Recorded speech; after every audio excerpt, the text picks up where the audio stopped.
Good morning. We are extremely pleased that you are here. It is good to come together for the purpose of co-creating. Do you agree? Yes. You're knowing what you are wanting. It changes. Eternally evolving. You are enjoying the evolution of your desire.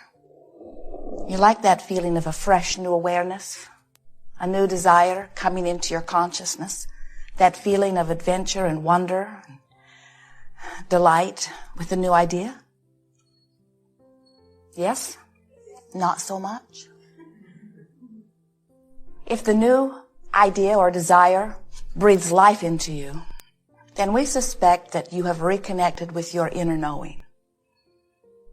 But if the new desire tortures you a little, antagonizes you, if when you have a desire that isn't fulfilled, you feel uncomfortable in its not yet manifestation, then you still have not remembered that you are leading edge creators and that you will never get it done, that there will always be a fresh new desire.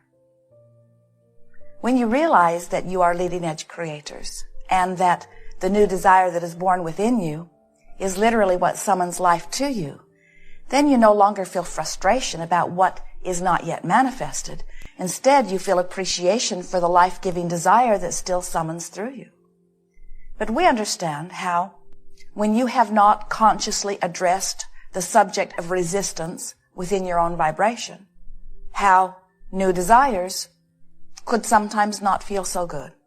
Because when you really want something, and you cannot for the life of you figure out how to bring it about, if you've got something that is plaguing you, something that you would dearly love to get rid of and just cannot seem to rid yourself of, we understand how you might be out of balance with the idea of desire, so much so that you might even begin to condemn it, begin to say that desire is inappropriate, which is odd since the entire universe is based upon this attraction-based effect where desire is born and it has the summoning capability that literally summon life force forward, which keeps us all moving forward.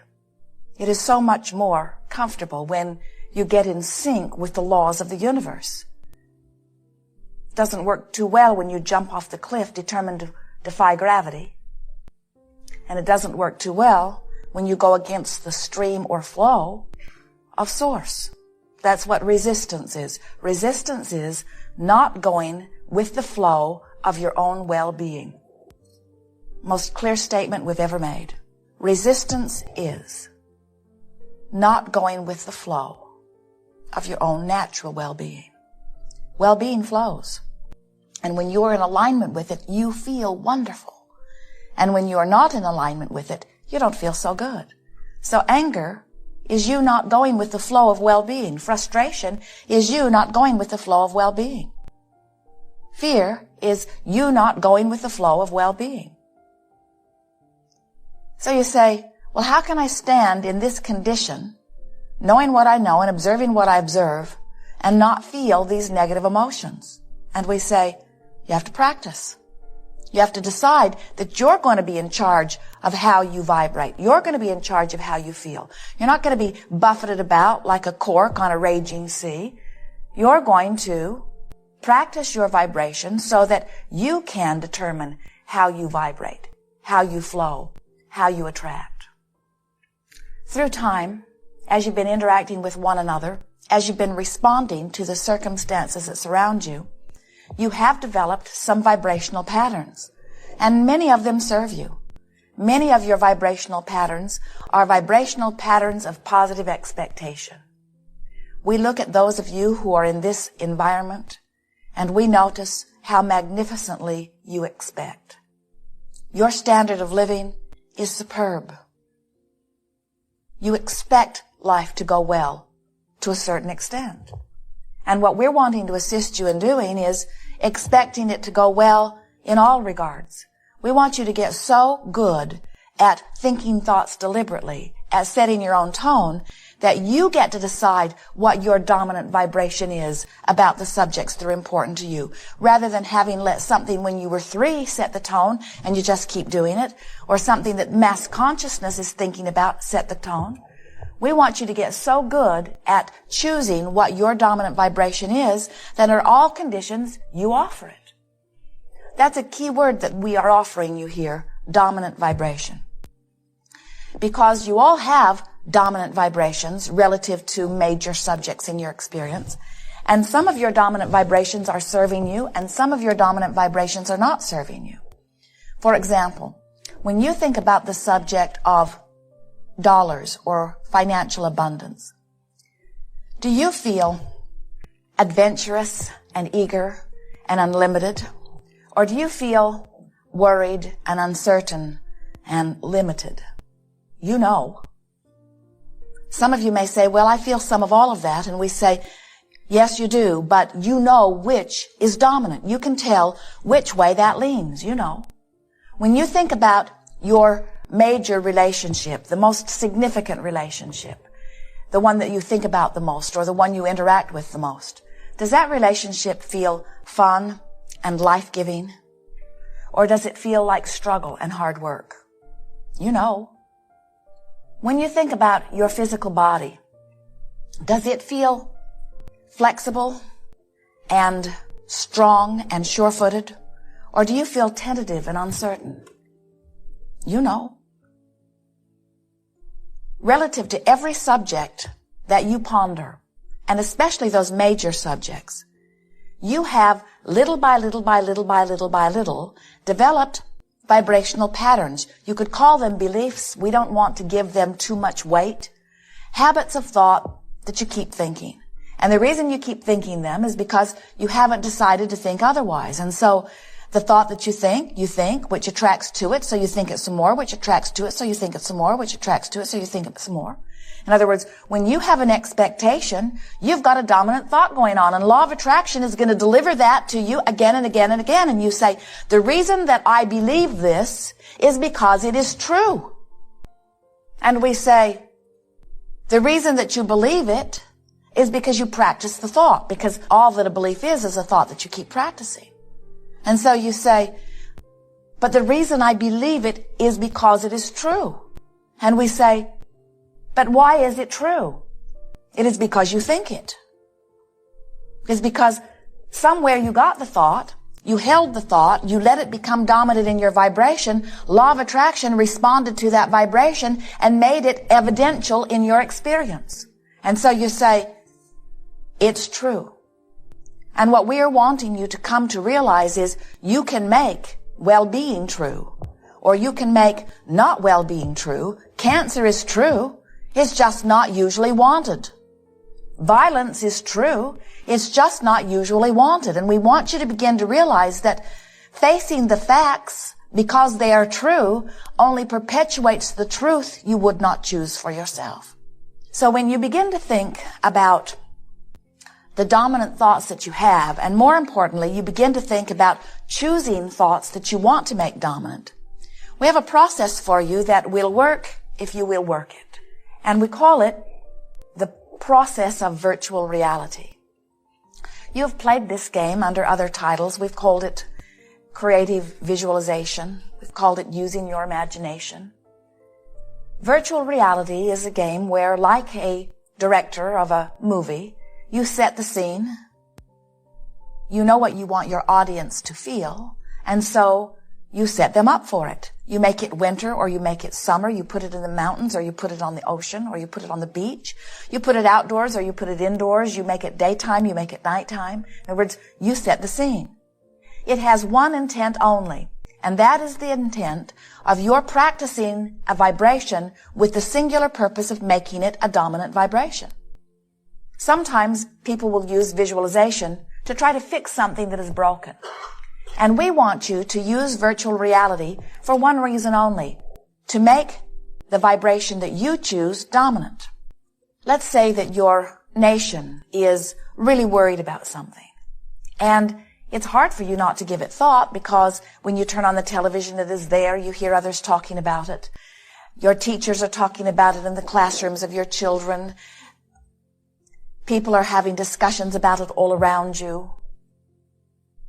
But when you think about it, you know it's not a thought you want to make dominant within you because you feel fear when it crosses your mind, or anger, or frustration, or worry. So you say, okay, I will choose another thought and make it dominant. The feeling is I need to deactivate the thought that already is dominant.